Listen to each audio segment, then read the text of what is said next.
ओम अज्ञानतिमिरान्धस्य ज्ञानञ्जनशलाकया चक्षुरुन्मिलितं येन तस्मै श्रीगुरुवे नमः। श्रीचैतन्यमनोभीष्टं स्थापितं येन भूतले स्वयं रूपकदा मह्यं ददाति स्वपदान्तिकं। वन्देऽहं श्रीगुरुः श्रीयुतपदकमलं श्रीगुरून् वैष्णवाचं श्रीरूपं साग्रजातं सगुण रघुनाथान्वितं तं सजीवं साद्वैतं सावधूतं परिजनसहितं कृष्णचैतन्यदेवं श्रीराधाकृष्णपादान् सगण ललिता श्रीविशाखान्विताश्च नारायणं नमस्कृत्यं नरं चैव नरोत्तमं देवीं सरस्वतीं व्यासं ततो जयमुदीरये। स्वनुतां स्वकथा कृष्ण पुण्यश्रवणकीर्तनं हृदयन्तस्थु विद्राणि विद्नोति सुरसतां नष्टप्रायेषु भद्रेषु नित्यं भागवत सेव्या भगवती उत्तम श्लोके भक्तिर्भवति नैष्टिकी तदा रजस्तमो भावः कामलोभादयश्चेत् चेत एतेन नावृद्धिं स्थित सत्त्वे प्रसिद्धति। एवं प्रसन्न मनसो भगवद्भक्ति योगतः भगवत्तत्त्वविज्ञान मुक्त संगस्य जायते विद्यन्ते हृदय ग्रंथि छिद्यन्ते सर्वसंशयम् क्षीयन्ते चास्य कर्माणि दृष्ट्वा एवात्मनीश्वरे मुखं करोति वाचालं पंगुं लंघयते गिरिं यत्कृपातमहं वन्दे परमानन्दमाधवं। प्रह्लाद नारद पराशर पुण्डरीकं व्यासम् अम्बरीश सुखसौनभ्यं रुक्मांग अर्जुन वसिष्ठं विभीषणादीनं पुण्यानि नामानि परं भागवत स्मरामि। हे कृष्ण करुणा सिंधु दीनबंधु जगतपतये गोपेश गोपिका कांत राधा कांत नमस्तुते। तप्त कांचन गौरांगे श्री राधे वृंदावनेश्वरी वृषभानुसुते देवी प्रणमामि हरिप्रिये। वाञ्छाकल्पतरुभ्यश्च कृपा सिन्धुभ्येव च पतितानां पावनेभ्यो वैष्णवेभ्यो नमो नमः। जय श्री कृष्ण चैतन्य प्रभु नित्यानंद श्री अद्वैत गदाधर श्रीवासादि श्री गौर भक्तवृंद। हरे कृष्णा कृष्ण कृष्णा हरे हरे हरे राम राम राम हरे हरे। इसमें आज हम लोग को स्कंद संख्या 3 श्रीमद् भागवतम और श्लोक संख्या जो है 35 नंबर अध्याय 25 ये पढ़ना है, ठीक है ना। बोलते हैं पश्यन्ति ते मे रुचिराणाम संतम प्रसन्नम वक्त्रा अरुणलोचनानि रूपाणि दिव्यानि वरप्रदानि साकं वाचम स्पृहार्यां वदन्तीम्। हे माता, मेरे भक्त नित्य ही उदयमान प्रभात के सूर्य सदृश नेत्रों से युक्त मेरे प्रसन्न मुखमंडल वाले रूप का अवलोकन करते हैं। वे मेरे विभिन्न दिव्य मित्रवत रूप को देखना चाहते हैं और साथ ही मुझसे अनुकूल संभाषण करना चाहते हैं। ये भी श्लोक कल हो गया था। इसमें भगवान बताना चाहते हैं, कपिल देव भगवान अपनी माता देवहूति को, कि जो हमारा उदीयमान प्रभात सूर्य के समान जो नेत्र वाला मुखमंडल है उसका सभी भक्त लोग दर्शन करना चाहते हैं और वो दिव्य मित्रवत रूप में मुझे देखना चाहते हैं, मतलब अपने मित्र के रूप में हमें मानते हैं और देखते हैं और जानते हैं, ठीक है ना। ये और मुझसे अनुकूल संभाषण करना चाहते हैं।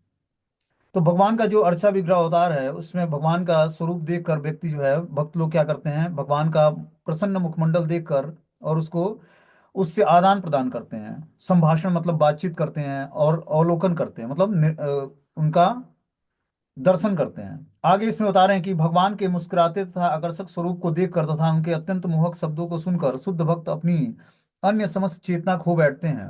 उनकी इंद्रियां अन्य समस्त कार्यों से मुक्त होकर भक्ति में तल्लीन हो जाती है। इस प्रकार अनिश्चित ही सही उसे अनायास ही मुक्ति प्राप्त हो जाती है। बोलते हैं, जो भगवान का मुस्कुराता हुआ आकर्षक स्वरूप कोई देखता है जो अत्यंत मोहक है तो शुद्ध भक्त अन्य समस्त चेतनाओं को खो देता है, मतलब वो बस अब भगवान के भाव में खो जाता है जब भगवान के मुस्कुराते हुए आकर्षक मुखमंडल का दर्शन करता है, ठीक है ना। बोलते हैं उनकी इंद्रियां और अन्य समस्त कार्यों से मुक्त होकर भक्ति में तल्लीन हो जाता है। जब हम भगवान के साकार रूप की पूजा करते हैं, साकार रूप मतलब श्री विग्रहों की पूजा। एक होता है कि व्यक्ति जो है निराकार ब्रह्म की पूजा करता है, भगवान को निराकार मानता है, भगवान का कोई आकार नहीं है। लेकिन जो व्यक्ति भगवान के साकार रूप की पूजा करता है, मतलब श्री विग्रहों की पूजा करता है, कलयुग में श्री विग्रहों की स्थापना इसलिए होती है कि भगवान का प्रेजेंस हमें अनुभव हो सके, ठीक है ना। तो जब हम भगवान के श्री विग्रहों की पूजा करते हैं, अर्चना करते हैं, दर्शन करते हैं, उनको प्रणाम करते हैं, उनके सामने प्रेयर्स ऑफरिंग करते हैं, तो क्या होता है, धीरे धीरे हमारी इंद्रियां जो हैं भगवान के भक्ति में सेवा में तल्लीन हो जाती हैं और हम अनायास ही मुक्ति प्राप्त कर लेते हैं। अनायास मतलब यूं ही हमें समस्त पाप कर्मों से छुटकारा मिल जाता है। बस कृष्ण का पवित्र नाम ग्लोरीफाई करने मात्र से जीवात्मा के अंदर धीरे धीरे जो है पाप करने की टेंडेंसी खत्म हो जाती है और समस्त पाप नष्ट हो जाते हैं उसके, और उसकी चेतना जो है दिव्य धरातल पर स्थिर हो जाती है। बोलते हैं, अहो विभूति मम माया विनश्या मैं ऐश्वर्य मठ खड मनु प्रवृत्तम श्रियम भागवती वा स्पृहंति भद्राम परस्यम में ते अनु सुगवते तुलोके। इस प्रकार मेरे ही विचारों में निमग्न रहने के कारण भक्त को स्वर्ग लोक में प्राप्य श्रेष्ठ वर भी की भी इच्छा नहीं रह जाती है। उसमें योग्य योग से प्राप्त होने वाले अष्ट सिद्धियों की भी कामना नहीं रह जाती है, न ही वह ईश्वर के धाम पहुंचना चाहता है, तथापि न चाहते हुए भी इसी जीवन में भक्त प्रदान किए गए उन समस्त वरदानों को भोगता है। क्या बोलते हैं यहाँ पर भगवान, कि इस प्रकार मेरे ही विचारों में निमग्न रहने के कारण भक्त को स्वर्ग लोक में प्राप्त श्रेष्ठ वर की भी इच्छा नहीं रह जाती है। जब व्यक्ति को भगवान की भक्ति करनी होती है और भगवान के विचारों में निमग्न हो जाता है, तो उसको स्वर्गिक सुख भी तुच्छ लगने लगते हैं। उसको वो बता रहे हैं कि स्वर्ग लोक का श्रेष्ठ वर भी उसको इच्छा नहीं होती मांगने की। भगवान से स्वर्ग जाने की इच्छा नहीं होती है किसी भक्त की। वो क्या मांगता है, भगवान से भक्ति का वरदान मांगता है। उसमें योग से प्राप्त अष्ट सिद्धियों की भी कामना नहीं रहती है। जो भक्ति योग का पालन करके, जैसे हनुमान जी के अंदर अष्ट सिद्धियां हैं, ठीक है ना, अष्ट सिद्धि नवनिधि के दाता है हनुमान जी। तो किससे उनको मिली, भगवान श्री राम के नाम जप करने से। तो भगवान इस सब जो सिद्धियों को देते भी हैं तब भी भक्त स्वीकार नहीं करता है। मान लो कोई स्वीकार भी कर लेता है, जैसे हनुमान जी ने स्वीकार किया उस अष्ट सिद्धि और नवनिधि को, उससे क्या करते हैं, भगवान श्री राम की सेवा करते हैं, न कि किसी को हानि पहुंचाते हैं। तो भक्तों को कुछ सिद्धियां मिलती भी हैं, और वास्तविक सिद्धि क्या है कि अखंड भगवान का नाम का संकीर्तन हो सके, अखंड भगवान का चिंतन हो सके, यही वास्तविक सिद्धि है भक्ति का। लेकिन अगर जो जो सेवा करते हैं उनको ये सिद्धियां भगवान देते भी हैं, तो उस सिद्धियों का उपयोग भगवान की अवैष्णव सेवा में करते हैं। जैसे हनुमान जी के पास जो सिद्धियां हैं, वो क्या करते हैं, सिद्धियों का उपयोग भगवान श्री राम की सेवा में करते हैं। तो जब आवश्यकता पड़ती है, हम जब कुछ सेवाएं करते हैं भगवान की या भक्तों की, तो हमें कुछ सिद्धियां प्राप्त होती हैं भगवान के द्वारा। वो फैसिलिटी होती है हमारे तरफ, भगवान की तरफ से। उसको हमें स्वीकार करना चाहिए, लेकिन कोई भी अमांगलिक कार्य उससे नहीं करना चाहिए। मतलब किसी को क्षति ना पहुंचे ऐसा कोई कार्य नहीं करना चाहिए। हर एक हमारा प्रोसेस जो है भक्ति का अनुकूल होना चाहिए, और जो भक्ति करने के साथ जो हमें प्रॉपर शक्ति प्राप्त होती है उसका भी हमें सही उपयोग करना चाहिए भगवान की सेवा में। तब जाकर हमें भगवान प्रसन्न होकर और भक्ति करने का आशीर्वाद देंगे। बोलते हैं वह ईश्वर के धाम पहुंचना भी नहीं चाहता है। भक्त का ये भी इच्छा नहीं होता कि मैं भगवान के धाम जाऊं। न चाहते हुए भी इसी जीवन में भक्त भक्त प्रदान किए गए उन समस्त वरों को भोगता है। भगवान के द्वारा उसको आशीर्वाद प्राप्त होता है भक्ति करने का, और फिर वो कंफर्टेबली भक्ति करने का भगवान उसको वरदान देते हैं कि आराम से तुम भक्ति करके और अंत में मेरे धाम को प्राप्त करोगे या मेरे स्वरूप को प्राप्त करोगे। बोलते हैं माया द्वारा प्रदत्त विभूतियां कई प्रकार की होती हैं। हमें इसी लोक में विभिन्न प्रकार के भौतिक सुख उपभोग का अनुभव रहता है, किंतु यदि कोई उच्चतर लोक यथा चंद्रलोक, सूर्यलोक या इससे भी ऊंचे महरलोक, जनहलोक और तपोलोक, या अंत में ब्रह्मा द्वारा निवासित सर्वोच्च लोक सतलोक पहुंच जाए, तो भी वहां भौतिक सुख उपभोग की महती संभावनाएं रहती हैं। जैसे धरती के ऊपर 7 प्लेनेट है, भू भुव स्व महर तपह जनः सत्यम, ये 7 लोक हैं धरती के ऊपर। तो सातों लोक में भौतिक सुविधाएं हैं, और सातों भौतिक लोक के अंदर आते हैं। उससे ऊपर जो है भगवान का वैकुंठ लोक शुरू, महा सदाशिव का लोक है ब्रह्मलोक से ऊपर, उसके बाद वैकुंठ लोक है, और सबसे ऊपर जो है गोलोक वृंदावन धाम लोक है, जहाँ भगवान श्री कृष्ण निवास करते हैं। बता रहे हैं कि भौतिक सुख भोग की सुविधाएं इन लोकों में भी होती हैं। जो ऊपर के धरती के ऊपर जो 7 लोक हैं, उसमें भी भौतिक सुविधाएं होती हैं। लेकिन जो भगवान का भक्त होता है उस भौतिक सुविधाओं का उपयोग भगवान की सेवा में करके और भगवान की दिव्य स्तर पर अपनी चेतना को स्थिर करता है। बोलते हैं वहां पर इस लोक की अपेक्षा जीवन कहीं अधिक दीर्घ होता है। जैसे मृत्यु लोक में व्यक्ति जो है 100 साल मैक्सिमम जीता है, लेकिन इससे ऊपर के लोकों में क्या है, जीवन की अवधि दीर्घ होती है, लंबी होती है।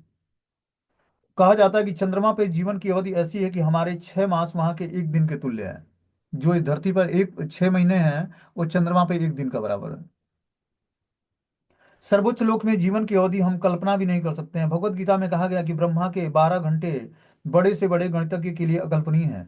ये सभी भगवान की बहिरंगा शक्ति या माया के वर्णन है। इसके अतिरिक्त अन्य ऐश्वर्य भी है जिसे योगी अपनी योग शक्ति से प्राप्त कर सकते हैं। ये सभी भौतिक है। भक्त इन समस्त भौतिक भोगों की कामना नहीं करता है। उसकी मात्र एक इच्छा, भगवत कृपा से भक्त इच्छा मात्र से आश्चर्यजनक सफलता प्राप्त कर सकता है, किंतु वास्तविक भक्त को इन सब की इच्छा नहीं होती है। भगवान चैतन्य महाप्रभु शिक्षा देते हैं कि मनुष्य को न तो भौतिक ऐश्वर्य ख्याति या की कामना करनी चाहिए, न ही भौतिक सौंदर्य का भोग करना चाहिए। उसे तो भगवान की भक्ति में तल्लीन रहने की कामना करनी चाहिए, भले ही वह मुक्ति लाभ न हो और अंतकाल तक जन्म मृत्यु के चक्र में न पड़े। तो भगवान श्री चैतन्य महाप्रभु श्रीमद् भागवतम के माध्यम से तात्पर्य बताते हैं कि जो है चैतन्य महाप्रभु की यही इच्छा है कि भक्त लोग जो है भगवान से भौतिक इच्छाओं की कामना न करें। क्या करें? आध्यात्मिक इच्छाओं को तृप्त करने के लिए भगवान से आशीर्वाद प्राप्त करें और जन्म मृत्यु के चक्र में न पड़ें, इसके लिए वो मुक्ति लाभ करें। कृष्ण भक्ति में लगा रहता है उसे मुक्ति तो पहले ही निश्चित है। जो भगवान की कृष्ण भक्ति में लगा हुआ है, कृष्ण भक्ति करता है, उसको मुक्ति पहले से ही प्राप्त हो चुकी होती है। भक्तगण स्वर्ग या वैकुंठ लोक के समस्त लाभों का भोग करते हैं। यहाँ पर इसका विशिष्ट रूप से उल्लेख है कि भागवती भद्राम के रूप में हुआ है। वैकुंठ लोक में सब कुछ नित्य रूप से शांतिमय होती है, किंतु तो भी शुद्ध भक्त वहां नहीं जाना चाहता है। फिर भी उसे यह लाभ प्राप्त होता है, उसे अपने इस जीवन अवधि में भौतिक और आध्यात्मिक जगतों की सारी सुविधाएं भोगने को उपलब्ध हो जाती हैं। तो देखो, हो सकता है कि भक्ति ना करें हम तो हमें भौतिक सुविधाएं ना मिले। शुरुआत में हमारी जब तक पाप नष्ट नहीं होते हैं तब तक हमारे जीवन में परेशानियां आती हैं, हमारे पाप कर्मों के कारण, ठीक है ना। लेकिन धीरे धीरे जीवन में भगवान कंफर्टेबल वातावरण क्रिएट करते हैं, सब सुविधाएं भगवान देते हैं अपने भक्तों को, जिससे वो कंफर्टेबली भगवान की भक्ति करके, और अंतकाल में देखो जिसने जिसने भगवान के स्वरूप की पूजा की है, श्रीमद् भागवतम में जितने भी कैरेक्टर आते हैं सबको भगवान ने आशीर्वाद दिया, अपना दर्शन दिया, आशीर्वाद दिया, और उसको कंफर्टेबली भक्ति करके जैसे उसकी इंद्रियां सेटिस्फाई हो सकें उस तरह भगवान को अपनी इंद्रियों में लगाए, और भगवान की सेवा में अपनी इंद्रियों को लगाकर और सेटिस्फाई होकर और अंत में भगवान के धाम को जाता है। जैसे नरसिंह देव के दर्शन हुए प्रहलाद महाराज को, प्रचेताओं के दर्शन हुए भगवान नारायण, भगवान प्रचेताओं को भगवान नारायण के दर्शन हुए। ध्रुव महाराज को जो है नारद मुनि की कृपा से भगवान नारायण के दर्शन हुए। इन सभी भक्तों ने भगवान का दर्शन किया। भगवान ने इनको बोला कि आप पारिवारिक जीवन में जाइए, पारिवारिक जीवन का भोग करिए और अच्छे से राज्य का पालन पोषण करिए, साम्राज्य को भगवान की भक्ति से जोड़िए, और अंत काल में जब आप शरीर का त्याग करेंगे तो हमारे धाम को प्राप्त करेंगे। तो भगवान ने क्या दिया? पहले भौतिक सुख सुविधाएं दी। देखो, जिस भाव से हम भगवान का भजन करेंगे वो तो हमारी इच्छा पूरी होगी ही है, लेकिन भगवान अल्टीमेटली देते क्या है? भगवान अल्टीमेटली अपना प्रेम देते हैं, अपना धाम देते हैं। उनका देने का मात्र उद्देश्य जो है कि सभी लोग भगवत धाम जाकर भगवान की नित्य सेवा में इंगेज हों, यही उनकी चाहत है। लेकिन जिस भाव से भक्त भगवान से जुड़ता है उस इच्छाओं को भी भगवान तृप्त करते हैं। उस इच्छाओं को तृप्ति के साथ साथ भगवान अपनी भक्ति भी प्रदान करते हैं और अपना लोक भी प्रदान करते हैं और अपना जैसा स्वरूप भी प्रदान करते हैं भक्तों को। यही भगवान की महानता है कि हम ना चाहते हुए भी हमें भगवान की भक्ति प्राप्त हो जाएगी, और जब हम एक बार भगवान के दर्शन कर लें, प्रणाम कर लें उनको, और उनकी स्तुति कर लें, उनका नाम जप कर लें, उनको उनको मतलब उनको जिस भी मेथड से हम प्रसन्न कर लें, एक बार भगवान के प्रसन्न होने के बाद हमारे समस्त पाप कर्म नष्ट हो जाएंगे और हमें भगवान सुविधाओं के साथ साथ अपनी भक्ति भी प्रदान करेंगे। उस तरह आदमी अगर जो बिना भक्ति के सुख सुविधाओं का भोग करना चाहता है तो इस मायावी संसार में क्या होती है? माया उसको प्रताड़ित करती है। लेकिन जब वही जीवात्मा भगवान की शरण ग्रहण करके भगवान की भक्ति करके जो सुविधाएं प्राप्त करता है वो स्टेबल सुविधाएं होती हैं, मतलब टिकाऊ होती हैं, परमानेंट होती हैं। तो शुरुआत में हमें लगेगा कि भक्ति में क्या है कि बहुत ही स्ट्रगल है, बहुत ही संघर्ष है भक्ति करने में। लेकिन देखेंगे कि धीरे धीरे जो है 4 साल, 5 साल, 10 सालों में, और जो व्यक्ति तीव्रता से भगवान का भजन करता है तो धीरे धीरे समस्त पाप उसके नष्ट हो जाएंगे और बहुत ही कंफर्टेबल वातावरण उसका क्रिएट होगा जीवन में। अच्छे तरीके से भक्ति भी करेगा, अच्छे तरीके से भगवान का अपना भौतिक जीवन भी अच्छे तरीके से जी पाएगा वो। तो हमें आश्रय लेना है। बताया गया कि नाम अगर जो अपराध पूर्वक ही अगर जो हम नाम जप करते हैं तो समस्त भौतिक इच्छाएं व्यक्ति की पूरी हो जाएंगी। अपराध पूर्वक नाम जप करने से मतलब हरे कृष्ण मंत्र का कोई जप करता है, शुद्ध नाम अभी नहीं लेता है, लेकिन अपराध पूर्ण नाम जप करने से भी उसकी समस्त इच्छाएं पूर्ण हो जाएंगी। और जो शुद्ध नाम लेने लगा भगवान का तब तो फिर भगवत प्रेम और भगवान का धाम प्राप्त होगा उसको। एक कृष्ण नाम क्या करता है? शुद्ध एक कृष्ण नाम समस्त पाप कर्मों को जलाकर भस्म कर देता है। शुद्ध नाम क्या होता है? अन्याभिलाषिता शून्यम, ज्ञान कर्माध्ययनावृतम, अनुकूलेन कृष्ण अनुशीलनम भक्ति उत्तमा। उत्तमा भक्ति, जब शुद्ध नाम हम लेते हैं तो अनुकूल भक्ति प्राप्त होती है, उत्तमा भक्ति प्राप्त होती है। उत्तमा भक्ति क्या करती है? हम हमारे समस्त पाप कर्मों को नष्ट करके और हमें भगवान के चरण कमलों का आश्रय प्रदान करती है, भगवान का धाम प्रदान करती है। लेकिन उसके लिए हमें समस्त प्रतिकूल चीजों का वर्जन करना पड़ेगा, प्रतिकूल चीजें छोड़नी पड़ेंगी। जो भक्ति के प्रतिकूल चीजें हैं, जैसे 4 नियमों को तोड़ना है, 4 नियम है, इसको हमें फॉलो करना पड़ेगा, इसको तोड़ना नहीं पड़ेगा। तोड़ेंगे तो क्या होगा? हम प्रतिकूल चीजों को स्वीकार करेंगे। तो अनुकूल चीजों को स्वीकार करके प्रतिकूल चीजों का वर्जन करना ही भक्ति में भगवान के प्रति विश्वास, श्रद्धा और हमारा दृढ़ निष्ठा जागृत करता है। बोलते हैं कि भगवान ने आगे कहा कि हे माते, जो भक्त ऐसा दिव्य ऐश्वर्य प्राप्त कर लेते हैं वे उससे कभी भी वंचित नहीं होते। ये ऐश्वर्य को न तो आयुध न काल परिवर्तन ही विनष्ट कर सकता है। क्योंकि भक्तगण मुझे अपना मित्र, संबंधी, पुत्र, शिक्षक, शुभचिंतक और परम देवता मानते हैं, अतः किसी काल में भी उनसे यह ऐश्वर्य छीना नहीं जा सकता है। भगवान एक बार किसी भक्त से प्रसन्न होकर उसको ऐश्वर्य प्रदान कर देते हैं तो फिर उस ऐश्वर्यों को भगवान छीनते नहीं है उससे। क्या बोलते हैं कि भगवान ने कहा कि हे माते, जो भक्त ऐसे दिव्य ऐश्वर्य प्राप्त कर लेते हैं। कैसे दिव्य ऐश्वर्य? जो जन्म मृत्यु के चक्र से मुक्ति प्राप्त कर लेते हैं और भगवान का वैकुंठ लोक प्राप्त कर लेते हैं, या भगवान का धाम प्राप्त कर लेते हैं, या नित्य शांति प्राप्त कर लेते हैं, वो कभी भी दिव्य ऐश्वर्य प्राप्त कर लेने के बाद कभी उससे वंचित नहीं होते हैं। मतलब भगवान के धाम में एक बार व्यक्ति को जो एंट्री कर जाता है, वहां से वो उसका पतन नहीं होता है। ऐसे ऐश्वर्य को न तो आयु धन ही काल क्रम ही विनष्ट कर सकते हैं। जो भगवान के द्वारा भक्तों को ऐश्वर्य प्रदान किया जाता है वो काल क्रम में कभी विनष्ट नहीं होता है। बाकी चीजें, जैसे मान लो कि कोई व्यक्ति पुण्य कर्म करके स्वर्ग चला जाता है, तो पुण्य क्षीणे पुण्य मृत्यु लोक विशंति, कि जब उसका पुण्य क्षीण होगा तो मृत्यु लोक में फिर से आ जाएगा, फिर से आ जाएगा धरती पर। कैसे आता है? स्वर्ग लोक में जब जीवात्मा का पतन होता है, उसके जब पुण्य कर्म समाप्त हो जाते हैं, तो वर्षा के माध्यम से स्वर्ग से नीचे आ जाता है, जल के रास्ते। जब वो जीवात्मा धरती पे आता है तो अन्न में प्रवेश करता है, और अन्न जब जीवात्मा खाते हैं तो उनके वीर्य से माता के गर्भ में वो जीवात्मा स्थानांतरित होता है, और उस तरह से फिर उसका प्राकट्य होता है। ये प्रोसेस है स्वर्ग से नीचे आने का और फिर माता के गर्भ में जाने का। लेकिन भगवान के धाम में व्यक्ति चला गया तो वहां से फिर वापस नहीं आएगा। वहां वो दिव्य धरातल पर स्थिर होकर भगवान की दिव्य सेवा में एंगेज हो जाएगा। तो भक्ति का अल्टीमेटली गोल क्या है? भगवान की भक्ति को प्राप्त कर लेना और भगवान की लविंग डिवोशनल सर्विस में, प्रेममय सेवा में अपने को एंगेज कर लेना। यही जीवन का मुख्य उद्देश्य है।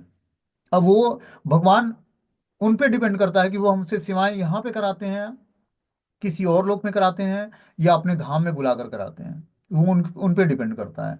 आप हमें जहां भी रखें वहां हमें अपनी प्रेममय सेवा में हमें इंगेज किया रखें। यही भक्त की डिमांड होती है भगवान से। भक्त कभी भगवान के धाम जाने की भी इच्छा नहीं करता है। बोलते हैं भगवान से कि जहां भी आप रखें, आप अपनी प्रेममय सेवा, श्रवणम कीर्तनम हमारा चलता रहे और आपकी लविंग डिवोशनल सर्विस में करता रहूं, प्रेममय सेवा करता रहूं। यही भक्त की इच्छा है। अब वो भगवान अपने धाम में बुला के कराते हैं, या मृत लोक में कराते हैं, या किसी और लोकों में भेज कर कराते हैं, वो उन पे डिपेंड करता है। बोलते हैं चूंकि भक्तगण मुझे अपना मित्र, संबंधी, पुत्र, शिक्षक, शुभचिंतक और परम देवता मानते हैं, अतः किसी भी काल में उनसे ऐश्वर्य छीना नहीं जा सकता है। जब भगवान से एक बार हमारा रिलेशनशिप जागृत हो जाता है तो भगवान से आदान प्रदान शुरू होता है, और उस ऐश्वर्य को भगवान कभी नहीं छीनते हैं। जो एक बार रिलेशन भगवान से कायम हो गया, मित्र के रूप में, संबंधी के रूप में, पुत्र के रूप में, शिक्षक के रूप में, शुभ चिंतक या परम देव के रूप में, जिस भी स्वरूप में हम भगवान से अपना रिलेशनशिप जान जाते हैं, तो वो ऐश्वर्य फिर समाप्त होने वाला नहीं होता है। वो परमानेंट हमारा रिलेशनशिप भगवान से ही है। इस भौतिक संसार में जो भी हम रिलेशनशिप देखते हैं, माता पिता, भाई बहन, दोस्त मित्र, वो कुछ दिनों का होता है। फिर हर व्यक्ति अपने अपने कार्य क्षेत्रों में अपने अपने कर्मों के हिसाब से चला जाता है। न तो वो माता मिलेगी, ना वो पिता मिलेंगे, ना कोई पत्नी पुत्र, जो भी है वो सब अपने अपने कर्म क्षेत्रों, कार्यों के हिसाब से, अपने पूर्व जीवन के जो उसके कर्म हैं उस हिसाब से एक जगह मिलते हैं, और फिर जो है कर्म समाप्त हुए अपने अपने क्षेत्र में चले जाते हैं वो। फिर अगले कर्म, फिर अगला शरीर। लेकिन दिव्य धरातल पर हम अपनी चेतना को स्थिर करके भगवान की प्रेममयी सेवा करेंगे तो भगवान के धाम को जाएंगे। ठीक है ना? बोलते हैं भगवत गीता में कहा गया कि मनुष्य अपने पुण्य कर्मों के प्रभाव से स्वर्ग लोक तक, यहाँ तक कि ब्रह्म लोक तक भी पहुंच सकता है। और जो शुभ कार्य कोई करता है तो धीरे धीरे स्वर्ग लोक के ऊपर ब्रह्म लोक तक पहुंच सकता है। किंतु जब उन पुण्य कर्मों का प्रभाव समाप्त हो जाता है तो उसे फिर से पृथ्वी पर लौटकर नवीन जीवन कर्म प्रारंभ करना पड़ता है। फिर पुण्य कर्म और जो क्षीण होता है तो फिर से जो है मृत्यलोक में आकर और क्या करना पड़ता है?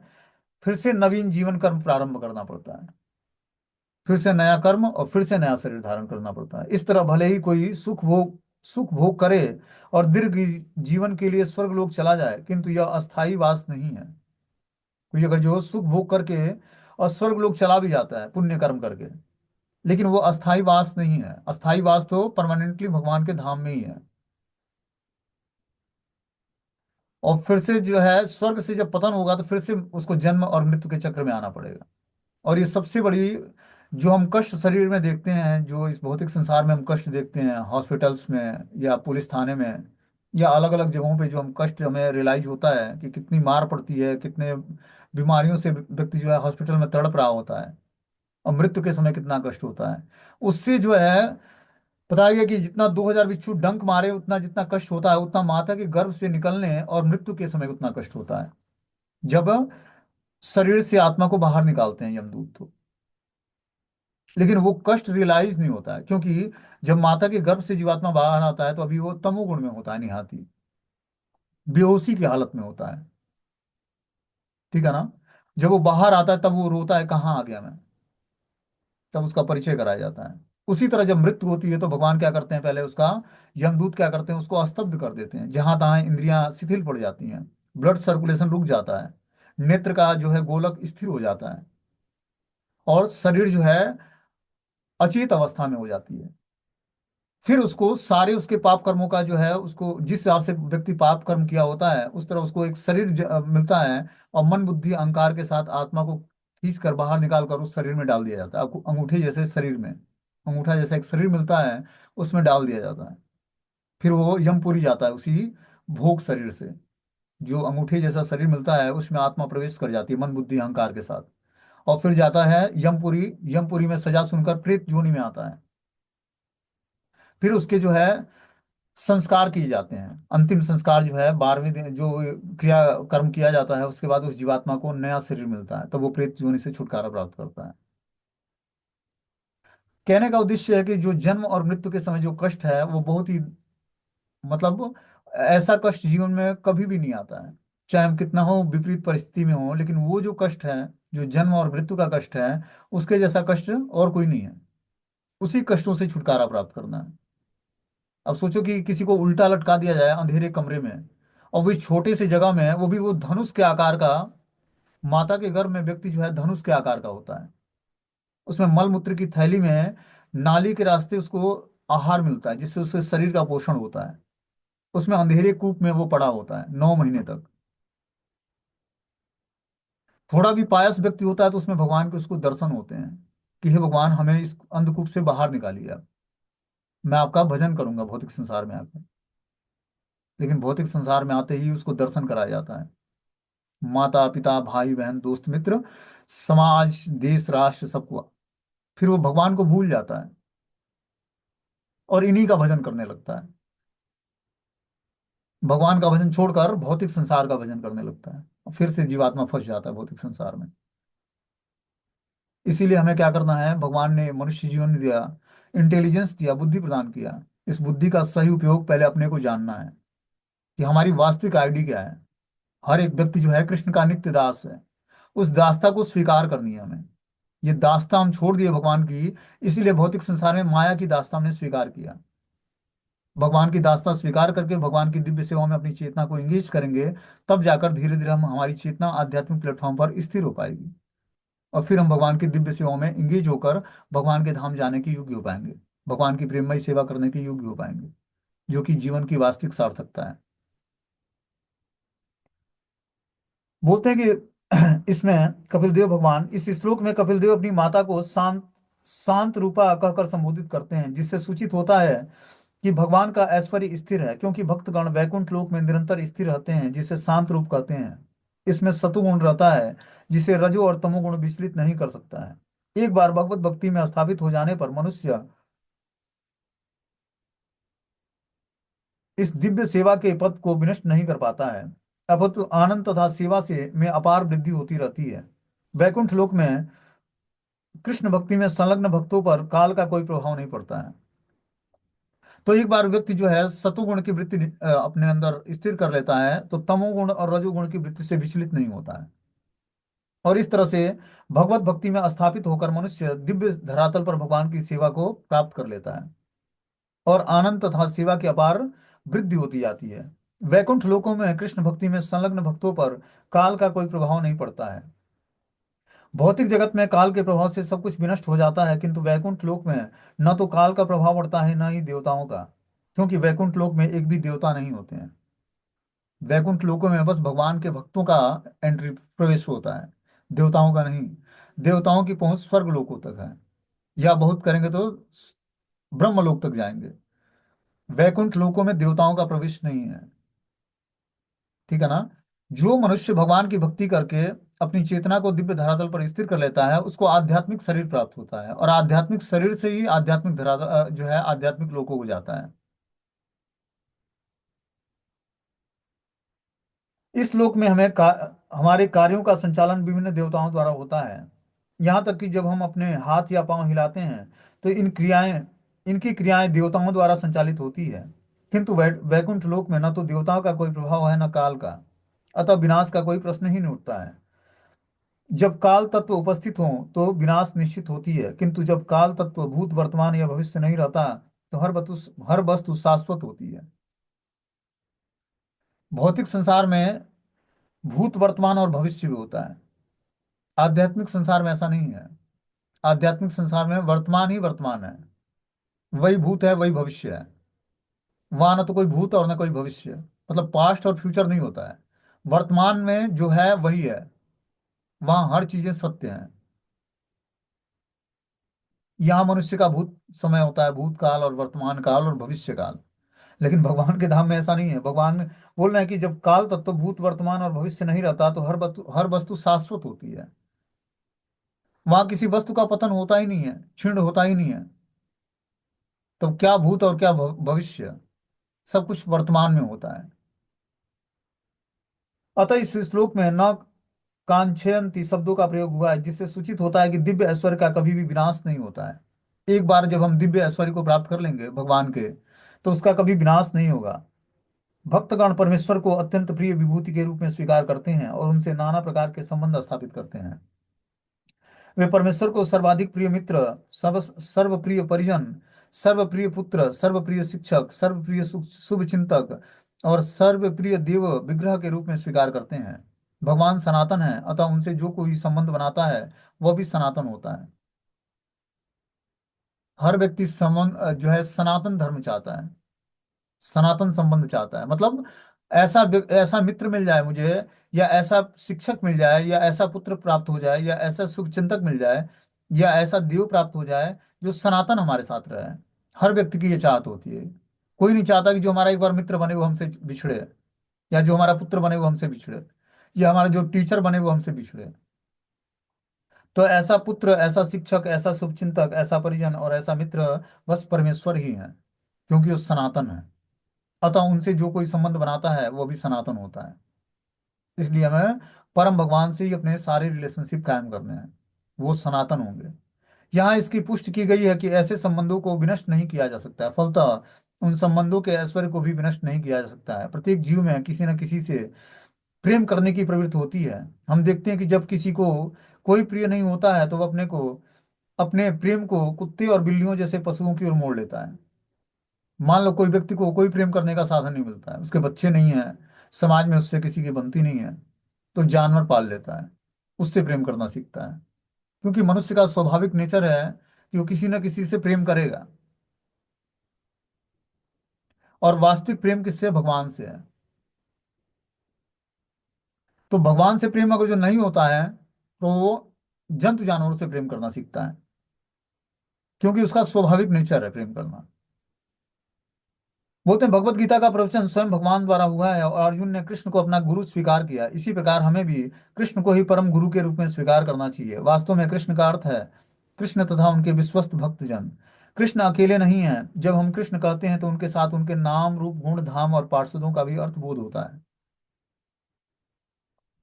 तो वास्तविक प्रेम हमें भगवान से ही करना सीखना होगा, तभी जाकर हमारा वास्तविक प्रेम का उद्देश्य पूरा होगा। भगवान श्री कृष्ण को अपना श्रेष्ठ मित्र मानना चाहिए।